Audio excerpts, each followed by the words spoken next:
is withdrawing its ambassador to Niger and ending all defense cooperation after weeks of tension with the military junta. President Emmanuel Macron says the troops will withdraw by the end of the year. Niger's military, which seized power in a coup in July, has welcomed the move, calling it a step towards sovereignty. Al Jazeera's Fadul Abdurazak has more from Niamey. The decision by French President Emmanuel Macron to pull out his troops and ambassador from Niger was met by huge relief and celebration among the supporters of Niger's military junta. This has been quite visible in the capital, Niamey, and across the country. People here see this decision as a positive step by the French government to the demands they had, even before the coup of July 26. I spoke to many citizens who said they now believe the government is on their side, which was the #1 demand by protesters at the time President Mohamed Bazoum was ousted. Now, people believe the junta has heard the demands of not only the masses, but also organizations and agencies in the country. The military leaders have welcomed Macron's decision as the fruit of Niger's people's struggle, calling on their citizens to continue in their quest until total independence and sovereignty are restored. The French withdrawal from Niger is the most recent sign of its waning influence across West Africa. In August last year, the last of the French troops stationed in Mali left. They had been there for 9 years to assist in the fight against armed groups, while French military operations in Burkina Faso officially ended in February of this year. And earlier this month, Niger, Mali, and Burkina Faso formed a mutual defense pact, warning against foreign interference. All three nations are under military leadership after recent coups. Let's talk to Emmanuel Kwesi Anning, Director of Research at Kofi Annan International Peacekeeping Training Center. You're joining us from Accra today, and it's great to talk to you again. The French troops were in Niger to help fight armed groups. What will happen to that fight once they're gone? Well, they were in Niger to help supposedly fight armed groups who would potentially why supposedly? Well, would they have a track record of fighting armed groups in the region? Why supposedly? No, actually, they have been a disaster from when President Hollande in Mali said he had dispersed terrorists. The end result was that he spread them all over the sub-region. And also the French track record on the sub-region is one of disastrous intervention and not really helping the countries in which they have been stationed. So this is not going to affect the security situation in Niger at all. This is a great success for the military regime in Yemen. Are you suggesting that the fight against armed groups in the region could actually benefit from the withdrawal of French soldiers? The French presence has not improved the living standards nor the security of any of the countries in which they have performed it. I think we shouldn't deceive ourselves. They weren't there to improve living standards. They're there for counterinsurgency. Of course, when there is security, it also improves living standards. But I think we shouldn't deceive ourselves.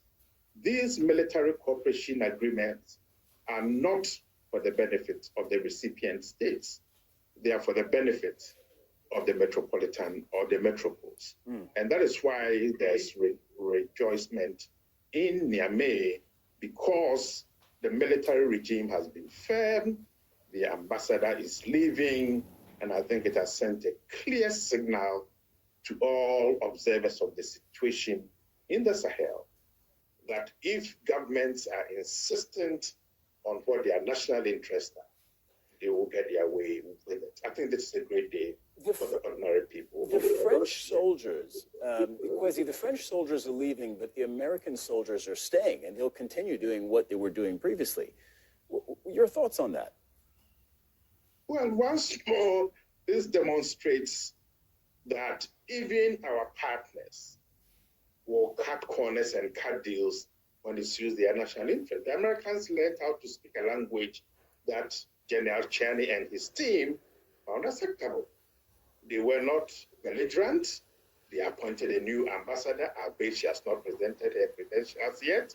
But the Americans understand the demands of the people on the ground across the sub-region, and they will tailor their politics and their policies to ensure that it is accommodating, it is respectful, it is consensual, dialogic, and that they will always find a way to do business with the people who are in power. The French have lost out on it because Mr. Macron has demonstrated a persistent arrogance in listening to the voices from the ground. Okay, you know what? So we've been talking about the French. Let's forget about the French because they are effectively history in the region, right? As we detailed, they left Mali. They're no longer in Burkina Faso in any significant way, and they're going to leave Niger.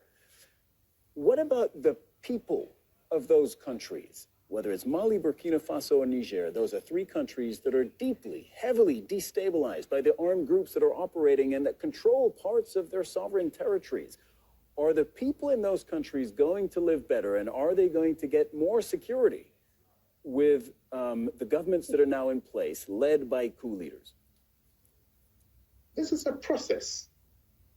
This is a process that is going to take time. I am not worried. But over time, is that a yes or a no over time? Oh, there's going to be security over time. But let's also not forget that the history of this continent has also demonstrated that there are times when the metropoles have themselves been deliberate manipulators of insecurity. So what is happening in Burkina Faso, in Mali, we cannot refrain from thinking, who are those who are giving these groups this new edge? Okay, and history will bear us out. That probably it is not just an innocent expansion of, violent extremist power. But probably there are other, forces who seek to undermine these regimes, who are providing new logistics, who are providing new intelligence. So long term, there's going to be stability, there's going to be growth, there's going to be better resilience, and communities are going to grow. I have no doubt at all that what is happening in these countries are a reflection of the broader, more dangerous geopolitical game that is being played, because these governments, under all conditions, must be made to follow. But when people know what is happening, then they will rally around these governments. And Niger has shown us that a determined leadership can do. Emmanuel Kwesi Anning, Director of Research at the Kofi Annan International Peacekeeping Training Center, thank you for joining us today.